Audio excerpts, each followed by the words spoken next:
Ilaiyaraaja magic గురించి ఈ వీడియోలో తెలుసుకుందాం. మనకు అన్నీ తెలిసిన విషయాలే, కాకపోతే చరిత్రచరణమైన విషయాన్ని మరోసారి నేను వీడియో రూపంలో చెప్తున్నాను. అంటే ఇళయరాజా సంగీతంతో బయటపడ్డ సినిమాలు, తర్వాత హైలైట్ అయిన సినిమాలు చాలా ఉన్నాయి. ఉదాహరణకు మనకు వంశీ తీసినటువంటి సితారా సినిమా తీసుకోండి, ఆ తర్వాత ఆయన తీసినది అన్వేషణ సినిమా తీసుకోండి. ఉత్తమ సంగీత దర్శకుడుగా నంది అవార్డు అందుకున్నటువంటి సినిమా అన్వేషణ, ఏది మన రాష్ట్ర ప్రభుత్వ నంది అవార్డుని ఉత్తమ సంగీత దర్శకుడుగా ఇళయరాజా అందుకున్న సినిమా అది. ఇందులో మనకి సంగీతం తీసి పక్కన పెడితే సినిమా ఎలా ఉంటుందో ఒకసారి గమనించండి. అట్లాగే శివ సినిమా ఉంది. శివ సినిమాలో సంగీతాన్ని తీసేసి పక్కన పెడితే ఎలా ఉంటుందో చూడండి. అంటే ఆ రీరికార్డింగ్ కానీ ఆ పాటలు కానీ లేకుండా ఒకసారి సినిమాను ఊహించుకుంటే మీకు ఆ సినిమా సక్సెస్లు ఇళయరాజా వల్ల వచ్చాయా, డైరెక్టర్ల వల్ల వచ్చాయా అనేది మాకు అర్థమైపోతుంది. సో ఈ అపప్రద ఎప్పుడైతే వచ్చిందో రామ్ గోపాల్ వర్మ ఆయన పక్కన పెట్టి నెక్స్ట్ సినిమాకి ఎప్పుడు ఇళయరాజాని పెట్టుకోలేదు. ఇక అయితే వాస్తవం ఏంటంటే డబుల్ పాజిటివ్ చూసినప్పుడు ఈ సినిమా అసలు అన్నపూర్ణ బ్యానర్లో రిలీజ్ చేయదగ్గ సినిమానేనా అనే డౌట్ వచ్చిన సినిమా శివ. ఎప్పుడైతే ఇళయరాజా చేతిలో పడిందో ఆ పాటలు, ఆ రికార్డింగ్ పడ్డ తర్వాత సినిమా రూపురేఖలు మారిపోయాయి. ఒక సంగీత దర్శకుడు టాలెంట్. ఇప్పుడు సితారా సినిమా మీకు ఒక్కసారి గమనిస్తే అందులో పాటలు అజరామరమైన పాటలు, ఒక్కొక్క పాట ఒకటి, పాటకు వచ్చిన పాట ఒకటి. కుక్కు కుక్కు కోకిల రావి రానివాసమే వెన్నెల్ల గోదారి అందం లాంటి పాటలు అప్పుడు జాతీయ అవార్డు జానకి తీసుకొచ్చిన పాట అది.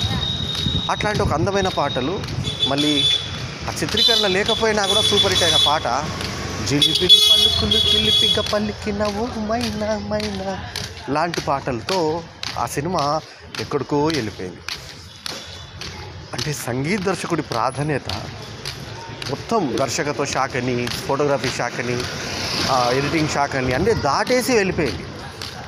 సరే, మనకి అనిల్ మల్నాడికి అవార్డు వచ్చింది, ఉత్తమ ప్రాంతీయ చిత్రంగా సితారకు అవార్డు వచ్చింది. అట్లా మొత్తానికి జానకి సింగర్గా అవార్డు వచ్చింది సితారా సినిమాలో. ఈ డైరెక్టర్లు తర్వాత ఎందుకు రాణించలేదు అనేటువంటి ఇది తీసుకొస్తే అసలు టాలెంట్ అంతా అక్కడ సంగీత దర్శకుడిది ఉంటే, ఇప్పుడు రంగీలాలో మళ్ళీ ఏఆర్ రెహమాన్ సంగీతాన్ని పక్కన పెడితే రంగీలా ఏముంది?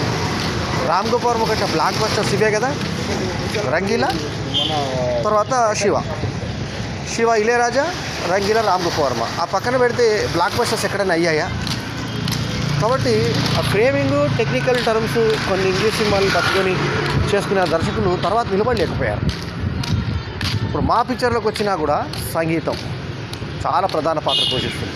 అందుకే నేను ప్రతి సినిమాని నేను ఎప్పుడు కూడా సినిమా తీయాలని ఎప్పుడు అనుకోవాలి, బ్లాక్ బస్టర్ తీయాలని అనుకున్నాను. తీసే ప్రతివాడు సూపర్ హిట్ తీయాలని ప్రయత్నం చేస్తాడు, కానీ కొంచెం గట్టిగా ప్రయత్నం చేస్తాను. నా సినిమాలో ముందు మ్యూజిక్ బాగుండేలాగా చూసుకుంటా, తర్వాత నటినట్లు తెలిసిన వాళ్ళు ఉండేలాగా చూసుకుంటా, కథాకథనాలు డిఫరెంట్గా ఉండేలాగా చూసుకుంటా, అంతకుముందు వచ్చిన టైటిల్ లాగా ఉండకుండా చూసుకుంటా. కొన్ని డిఫరెంట్ వచ్చాయి కాబట్టి నా సినిమాలు ఇప్పటిదాకా 100% సక్సెస్ రేట్ని సాధించాయి. ఈ వీడియోలో నేను చెప్పదలుచుకుంది ఏంటంటే సంగీత దర్శకుడు ప్రాధాన్యము ఎంత ఇంపార్టెన్స్ ఉంటుంది వాళ్ళ యొక్క టాలెంట్ మీద సినిమాలు ఆడినప్పుడు. ఆ తర్వాత ఆ సినిమా దర్శకులు ఆ సేమ్ మ్యాజిక్ని మళ్ళీ ఎందుకు చేయలేకపోయారనే దానికి ఆన్సర్ ఏంటంటే ఇళయరాజా లాంటి ఒక లెజెండ్, ఇళయరాజా ఆయన లాంటి లెజెండ్ ఇంకొకరు ఉండరు. అంత గొప్ప సంగీత దర్శకుడు చేసినటువంటి సినిమా శివ, సితారా ఇలాంటి సినిమాల్ని మనం ఏది తీసుకున్నా కూడా క్లాసిక్ సినిమాలు మిగిలిపోయాయి. ఇంకా కొన్ని సినిమాల్లో అయితే ఆ పాటలు అద్భుతంగా ఉండిపోయి, అభినందన సినిమా తీసుకోండి ఉదాహరణకు, అభినందనలో చేసిన పాటలు ఆ తర్వాత మళ్ళీ ఓపీ నేయర్ లాంటి ప్రముఖులతో అదే సంస్థ నీరాజనం సినిమా తీస్తే పాటలు ఇట్టైనా ఎందుకో సినిమా రాణించలేదు. అంటే రీరికార్డింగ్ కూడా ప్రాధాన్యత ఇక్కడ మనకు స్పష్టంగా గోచరిస్తుంది. సో ఇళయరాజా లాంటి గ్రేట్ మ్యూజిక్ డైరెక్టర్లు ఉండడం వల్ల ఆ దర్శకులకు రాణింపు వచ్చేది అనేది వాస్తవం. ఇక్కడ దర్శకుడికి అభినందనలు ఎక్కడ అంటే ముందు ఆ టెక్నీషియన్ని ఎన్నుకోవడమే ఆ యొక్క దర్శకుడి యొక్క ప్రత్యేకత. అదే వాళ్ళు చేసినటువంటి ప్లస్ పాయింట్ అని చెప్పుకోవాలి. సో ఇది ఈ వీడియో. అంటే ఇందులో నేను చెప్పదలుచుకున్న అంశం ఏంటంటే టాలెంట్ అనేది ఒక మంచి మ్యూజిక్ డైరెక్టర్ని పెట్టుకోవడం వల్ల ఇముడింపజేస్తుంది. అంతేగాని అంతా మన వల్లే సక్సెస్ అనుకొని 200 రోజులు ఆడినటువంటి శివ, అట్లాగే దాదాపు 100 రోజుల పైన ఆడినటువంటి సితార లాంటి సినిమాల విజయంలో ప్రత్యేకంగా ఈ 2 సినిమాల గురించి ఎందుకు చెప్తున్నా అంటే ఇవి ఇప్పటికీ క్లాసిక్స్గా మిగిలిపోయి ఎన్ని రోజుల పైన కూడా వీటి యొక్క వల్లే తగ్గకుండా ఉంది. కాబట్టి ఈ సినిమాల పేర్లను ప్రత్యేకంగా నేను ప్రస్తావించడం జరిగింది. సంగీతానికి ఎప్పుడు కూడా సినిమా విజయంలో చాలా పెద్ద భాగస్వామ్యం ఉంటుంది సంగీతానికి. ఎస్వి కృష్ణారెడ్డి సినిమాలు అప్పట్లో సక్సెస్ అయ్యాయంటే వాటికి కూడా కారణం సరైన ట్యూన్స్ పడి సరైన పాటలు పడడం వల్ల, ఆ సినిమాలో కథాబలం ఉండడం వల్ల, మంచి కామెడీ ఉండడం వల్ల, సో కాలక్షేపానికి పనికొచ్చే అద్భుతమైన సినిమాలుగా అప్పుడు రాణించాయి. కాబట్టి ఆయన బ్లాక్ బస్టర్స్ ఇవ్వడం జరిగింది. కాబట్టి సంగీత దర్శకుడిని ఎన్నుకునే ముందు మంచి స్టార్ మ్యూజిక్ డైరెక్టర్ని పెట్టుకొని చక్కటి కథాంశాలతో బోర్ కొట్టకుండా సినిమా కనుక తీస్తే కోకిల విజయం చూశాను. కోకిల సినిమా తీసుకుంటే కోకిల కూడా జంగిడి చెక్క చర జంగిడి చెక్క ఎక్కడి బొమ్మ చిట్టడి బొమ్మ వన్నెల కొమ్మ రససానిమ్మ అనే పాట అప్పట్లో ఫేడ్ అవుట్ అయిపోయిన గీతాన్ని మళ్ళీ తీసుకొచ్చి చిన్న చెడ్డీ వేసి ఆమెతో వ్యాంప్ సాంగ్ పెడితే ఆ పాట కోకిల కోకిల గీత కృష్ణకి ఒకే ఒక మెమరబుల్ హిట్గా మిగిలిపోయిన సినిమా కోకిల. దాని విజయంలో కూడా 100% భాగస్వామ్యము అన్నిటికన్నా కూడా 90% సక్సెస్ రేట్ మొత్తం ఇళయరాజుకే చేరుతుందనడంలో ఎటువంటి సందేహం లేదు. సో సినిమా విజయంలో భాగం ఉండేటువంటి సంగీతం విషయంలో కేర్ తీసుకొని మంచి సంగీతం కనుక ఇస్తే ఖచ్చితంగా ఆ సినిమాలు హిట్లుగా మిగులుతాయని, సంగీతము ప్రాధాన్యత లేకుండా ఏదో కథాంశంతో చేస్తే ఇంకోటి ఏంటంటే రిపీట్ ఆడియన్స్ వచ్చేది పాటలకే.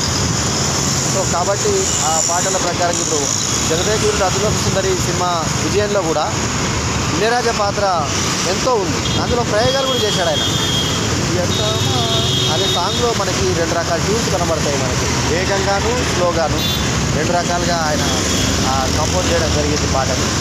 సో కాబట్టి పాటల కంపోజిషన్లో ప్రయోగాలు చేసి అబ్బని తీయని దెబ్బ లాంటి మాస్ హిట్లు ఆయన ఇచ్చాడు. కాబట్టి ఆ సినిమా విజయంలో భాగమై అది తద్వారా మళ్ళీ స్టెప్ వేసిన శ్రీదేవికి పేరు వచ్చింది. కానీ మ్యూజిక్ లేకుండా మరి ఆ సినిమా అంత పెద్ద విజయం సాధిస్తుందా అంటే సందేహపడదు. సో కాబట్టి సంగీతము సినిమా విజయంలో ప్రధాన భూమిక వహిస్తుందన్నది ఇక్కడ అందరూ గుర్తెరగాలన్న సత్యం. సో ఇళయరాజా లాంటి గొప్ప లెజెండ్ మన తెలుగు సినిమాకి సేవలు అందించినందుకు, ఆయన మరపురాని పాటలు మనకి ఇచ్చినందుకు మరి అభినందన. ముఖ్యంగా ఇప్పుడు అభిలాష లాంటి సినిమాలు తీసుకుంటే మరణ మృదంగం, అభిలాష లాంటి సినిమాలు మనం చిరంజీవి, రాక్షసుడు సినిమాలు తీసుకుంటే ఇళయరాజా వరకు అసలు ఆ పాటలు లేకుండా ఆ సినిమాని మనం ఊహించగలమా? కలనైనా ఊహించగలమా మనం? సో అదండి ఆయన యొక్క ప్రత్యేకత. So this is the great work of great music director Ilaiyaraaja. So ఇదండి ఆయనకి ఎన్నో బిరుదులు, ఆ బిరుదులు కూడా కోకొలలు. సో లయజ్ఞాని అంటారు ఇళయరాజాని.